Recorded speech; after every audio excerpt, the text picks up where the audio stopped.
You're watching this video because panic has taken over your life. Just like these supposed weeds in the ground that take up space for your vegetables to grow, panic has just destroyed your mental state and hindered your success in life. And it's not just stress. It's feeling trapped in your own thoughts and having that overwhelming anxiety. And people tell you, well, that's just life. I'm here to tell you that's a lie. They trained you to panic, and in this video, I'll show you how you can break free. But don't take my word for it. Look at every other successful person that has broken free from fear. Jordan Peterson, Tony Robbins, even the most successful entrepreneurs. They don't panic. They redirect it. But they didn't get this way by following the safe path. They broke free from the system that taught them to fear their own power. And how do you do it? How do you break free from the control of panic that has been indoctrinated in you since childhood? Well, I'll show you how you can let go and how you can redirect that fuel and that force into action that brings you success in life. Because I'm here to change your perspective, to change your belief system that panic is actually a message and you need to learn how to decode it. And once you've realized that, you'll never fear it again and you'll find success.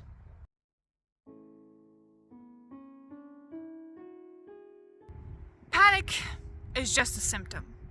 It's not the root cause. Panic is the symptom of something deeper. The indoctrination, the suppression of your emotions, but most importantly, the fact that your ego has been ignored. Now, when people think of panic, they view it as something sudden, something that just appears out of nowhere, like the boogeyman, there to scare you. And what I'm here to tell you is that that's not true. Panic isn't sudden. Panic has actually been building up since childhood in you and eventually has now exploded. Because this is your way, or this is your energy body's way of signaling, hey, Houston, we have a problem. If you continue down this path, you're going to be in serious trouble. So, what mainstream psychology advises you to do with panic is pretty much to go to therapy and to desensitize yourself eventually so that panic doesn't bother you anymore. And that's it. And when I look at that, I say, man, there's so much that is just left behind. Because, as I said, panic is just the derivative of an actual cause. And what's the cause? Well, before I get into that, I did want to bring you the analogy of a tiger. Imagine you right now are in front of a tiger. What's your response going to be? Panic. You're going to panic. Your heart rate's going to start racing. You are going to probably start to sweat. And you're probably going to be like, okay, I gotta run and I gotta sprint because if not, that tiger is going to eat me. Now, me explaining this situation, you would say, well, that's completely normal that I had a panic response because I was in front of a predator that was about to eat me. So I need that panic. It is my way how to protect my body so that I survive in this world. Well, that's my point. Your panic is the same thing. Now, the problem is that it's not as easy as this analogy with a tiger, right? With a tiger, you can say, okay, well, I get it. The tiger's the problem. When there's no longer a tiger, I won't feel panic. Nowadays, people feel panic just when they walk down the street, or when they walk through crowds, or before a presentation. And it's kind of like yeah, what are you going to say? Like, are you going to say the crowds are the ones that incite that panic? Are you going to say that that presentation that you just have to do is the actual cause why you have panic? No, that's not really it, right?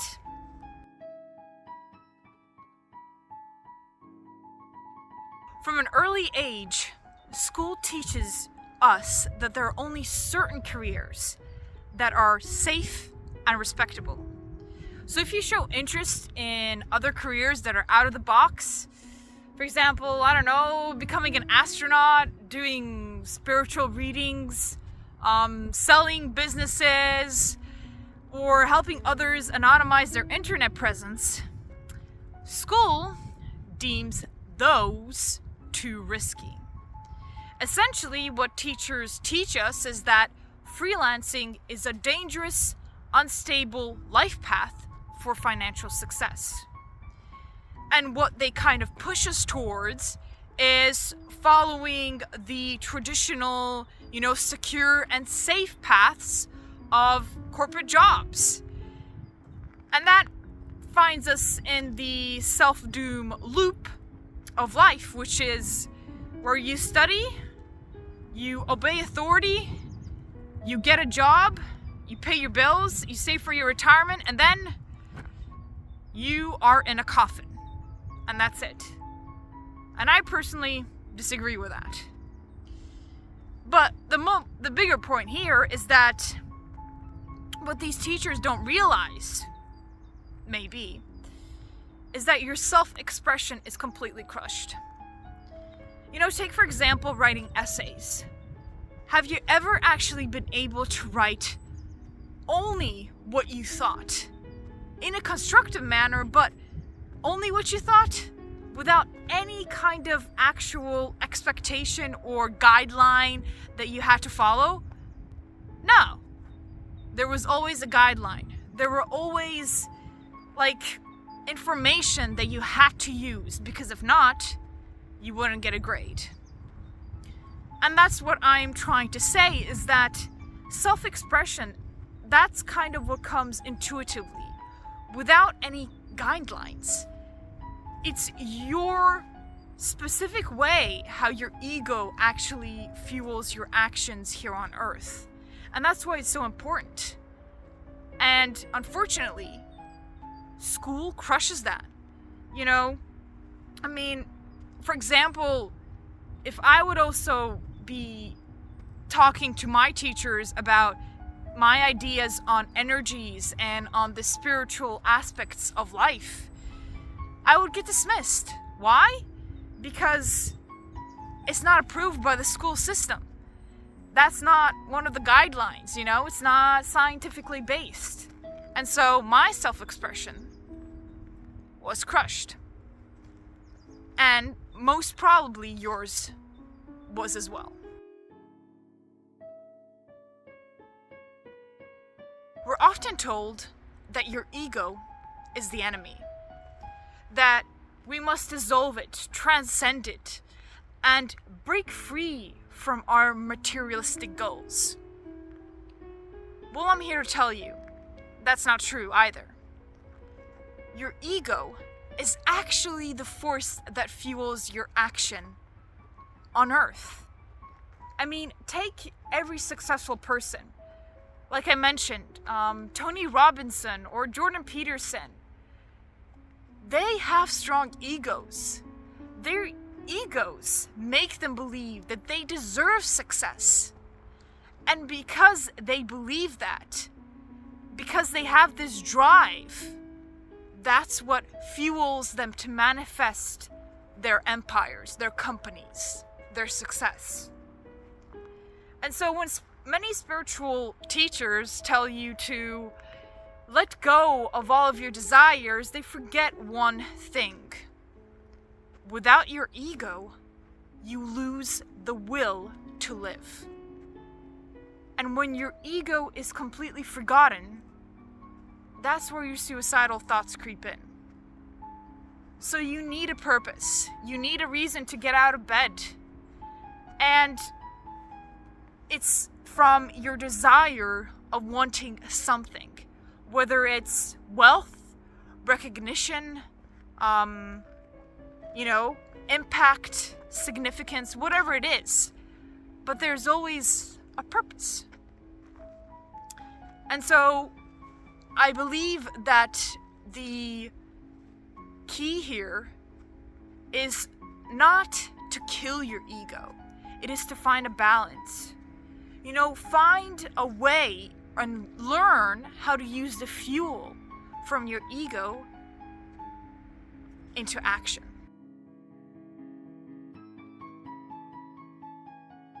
Now, another thing is that people love to talk about the 5D love, the universal love that is abundant. And I completely agree with that. I believe that we all should feel connected to the earth and feel embellished with this abundant love that comes from everywhere, because we all have that. But what I do want to point out is that many of the people that talk about universal love kind of forget the significance of 3D, or in other words, physical love, and how that is so key to living here on Earth, and more specifically with your ego as well, because your ego will wither if it doesn't have human connection. The 3D love is the intimacy, the friendships, the authenticity that we create between each other. And that's what kind of drives your ego's fuel.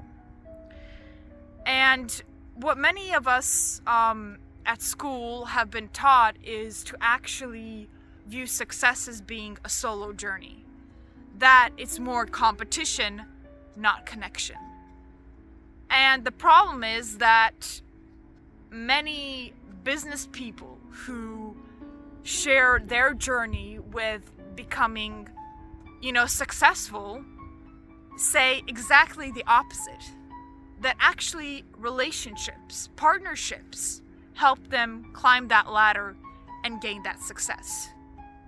And that's what I'm kind of trying to say here, is that if you isolate yourself, if you think that you can survive without others, you'll be mistaken that success doesn't come with that kind of mindset. You need relationships, you need partners, you just need that intimacy, that authenticity, because we don't grow by being just alone. You need the help of others, and you're here to serve others as well. Now, I want you to think back to school. The test anxieties, the constant judgment, the constant deadlines. Panic was literally baked into the system. And even in summer, you couldn't fully relax because the next wave of exams was on the horizon. Well, what's the effect? The effect is a generation that associates risk, learning, and growth with stress and fear and something to completely avoid. I mean, think about real life tests. Do they actually happen this way? Do they come with a syllabus? Do they come with a memo that says, and next week, you will have this event and you must prepare this way? I mean, no, they don't. Like, a frozen bank account or a broken radiator or a sudden eviction. I mean, do these come with these kinds of memos? No.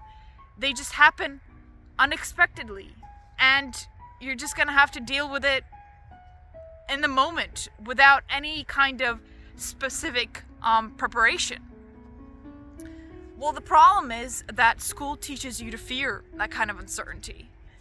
And the issue is that to find success, to express yourself, to allow your ego to fuel your actions, there is always going to be uncertainty. And you can't be afraid of that if you want success and to no longer panic. Unfortunately, what most people choose is clinging to that illusion of safety. So they'll just get that corporate job that they hate and not pursue their interests. Or they'll keep their passions as side hustles instead of their main pursuit. And the problem is that you're just going to keep yourself boxed in and not find success. Because think about it. Think about those richest business people that are always on the 100, list that Forbes magazine publishes. Do you actually think that they stuck to that boxed in job and didn't pursue their dreams, their purpose, their interests? No, they actually took that leap into uncertainty. And because they took that leap into uncertainty, that's where they found the gems. That's how they became the richest people in the world. So, if those people do that, then why don't you? That's what I'm trying to say here.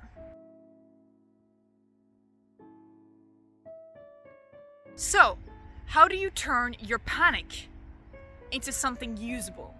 More specifically, into purpose. So the energy that is used in your panic can actually be redirected to be used as fuel for your ego in your actions. And I'll give you some simple steps to start doing that. Now, firstly, I would like you to imagine your life without stress. So the responsibilities to pay your bills, to maybe take care of the kids, to study for the exams, that all, imagine, is being taken care of. You don't have to worry about that. And with that image, I want you to ask yourself, what am I going to do right now? Now, after you've put all of the desires of the pleasure activities, such as maybe going on a 1-month vacation to Bali because finally you're stress-free, or going to spas, day in and day out. After you've put those pleasure activities, on the side, now I want you to come back and ask the question, what am I going to do with my life? And I want you to continue that thought process and ask yourself, what do I want to do? Where do I see myself? And how do I see myself get there? And these questions are kind of attempts at incentivizing you to reach out for your purpose. Because I believe that we all here on Earth have this footprint that we will leave before, we die. And I'm here trying to show you that you have your own footprint that you must, reach out to get.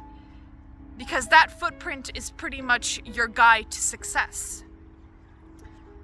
And I also want to just bring out maybe a question for you to reflect on your present life, is that the actions that you are taking right now, are they fear-based or are they inspired-based? So are you working out of fear in the job that you're doing right now? Or are you working to create something meaningful? Because that distinction is very important. Because if you're working out of fear, then you're not connecting with your ego. That's not your ego speaking. If you are, however, working to create something meaningful, then congratulations, your ego is speaking its truth. And if even in that case you do still have panic, well, don't worry. That panic is pretty much because you are going against the indoctrination that you've had since childhood, so it's going to take some time for, nervous or anxiety to settle down and not come up so intensely. So, to finish up this video, I wanted to end with one sentence: that your panic will go away once you start living your purpose. Once you start forgetting the indoctrination that school has taught you, that yes, you will have to dip your toes into uncertainty, and you will have to be your authentic self. Because being your authentic self, that's where your success in life lies. And now, with me talking about finding your purpose, it might sound very overwhelming or unclear. If that's the case, don't worry. I actually specialize in helping others find their purpose, so if you need help, you can always reach out. With that said, I hope you all have a great day, and I guess I'll say bye-bye and to the next video.